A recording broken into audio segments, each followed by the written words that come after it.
Paiol apresenta História, Tradições Culturais no Brasil. Olá galera, tudo bem? Estamos passando aqui hoje para falar sobre tradições culturais no Brasil. E para conversarmos um pouco sobre tradições culturais no Brasil, vamos falar um pouquinho sobre folclore. Mas a primeira pergunta que surge é, professor Milton, o que é folclore? Bem, o folclore ele é uma palavra que vem da língua inglesa e significa folk, que nesse caso é povo, e lore, que significa conhecimento. Então podemos dizer que folclore, na verdade, é o conhecimento popular. Aquele conhecimento que é transmitido de um para o outro, sabe? Muitas vezes não é nem escrito, é só na fala, na conversa que se tem. Então, esse tipo de conhecimento nós chamamos de conhecimento popular, conhecido também como folclore. Agora, professor, quais são os tipos de tradições que se encontram hoje aqui no Brasil? Que tipo de tradições folclóricas o Brasil tem hoje? Uma coisa importante que nós precisamos lembrar a respeito das tradições culturais é que essas tradições elas influenciam a vida quase que completamente de um povo. Desde a parte de religiosidade, de crenças, até mesmo a parte de danças, histórias, esportes, entre outras coisas, são influenciadas muitas vezes por essa tradição popular, por esse conhecimento popular, tornando-se assim o folclore de um povo. Vamos pensar, por exemplo, em relação às danças. As danças existem várias que realmente foram influenciadas por essas tradições. Uma delas é o carimbó. O carimbó ela é uma dança originária principalmente ali do estado do Pará, mas que depois ela acabou se espalhando por outras regiões do Nordeste. Ela recebeu grande influência também dos africanos e também dos portugueses que vieram para o Brasil.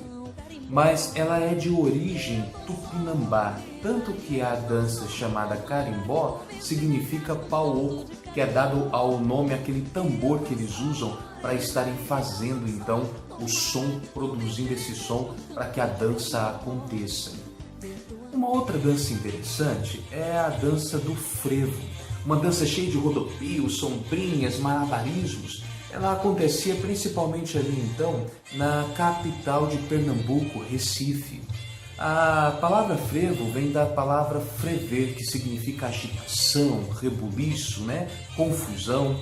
E ela começou também com uma tradição indígena que teve alguns elementos africanos e também europeus. E era usado para se fazer justamente então essa dança acontecer do jeito que ocorre hoje. Uma outra coisa interessante que o folclore brasileiro é muito rico são os seus ricos personagens que habitam as histórias que muitas dessas tradições populares trazem. Mitos desses como o tal do Saci Pererê, o Curupira, também o Boto Cor-de-Rosa, o Boitatá, que são justamente histórias que permeiam o imaginário folclórico, justamente então das diferentes regiões encontradas no país. Podemos dizer que o folclore brasileiro, em termos de história, é um dos mais ricos conhecidos justamente no mundo todo. Tanto que autores famosos, como no caso de Monteiro Lobato, ele caminhou muito lado a lado com cada um desses personagens, trazendo ele então para dentro das suas histórias. Realmente histórias riquíssimas nesse sentido. Indo um pouquinho mais agora para o lado do esporte, quem não se lembra da famosa capoeira? Você sabia que a capoeira, a gente diz que não é que você luta capoeira, mas você ginga capoeira? Por que usa essa terminologia de gingar, talvez ao invés de lutar capoeira? É porque quando a capoeira surgiu, ela surgiu não como uma luta, mas como uma dança. E sabe por que eles colocaram o nome de dança? Porque eles precisavam treinar esse tipo de esporte de luta de uma maneira que os donos dos escravos não percebessem. porque se percebessem, não os deixariam então fazer esse tipo de treino, porque treinar alguém numa luta tão poderosa como esta seria dar armas para que eles pudessem se defender, e é algo que justamente nenhum homem branco, dono de escravo, gostaria que acontecesse. Por isso que se fala dessa ginga, mas na verdade é uma dança que é composta de passos de autodefesa, de ataque, que acabam sendo lutas também. Com certeza, esse tipo de material todo que conversamos aqui, ele também tem uma ligação religiosa.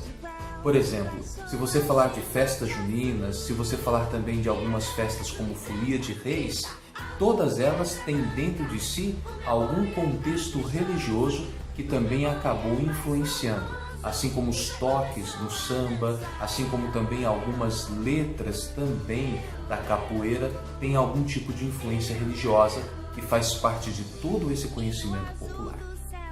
Pessoal, espero que vocês tenham gostado muito do que viram. Espero também que tenham aprendido bastante sobre o que são folclore e as tradições encontradas no Brasil e principalmente entendido que somos realmente um povo mixigenado, misturado, muita coisa interessante em todo esse Brasil, tá bom? Pessoal, beijo pra vocês, tchau, tchau, fui!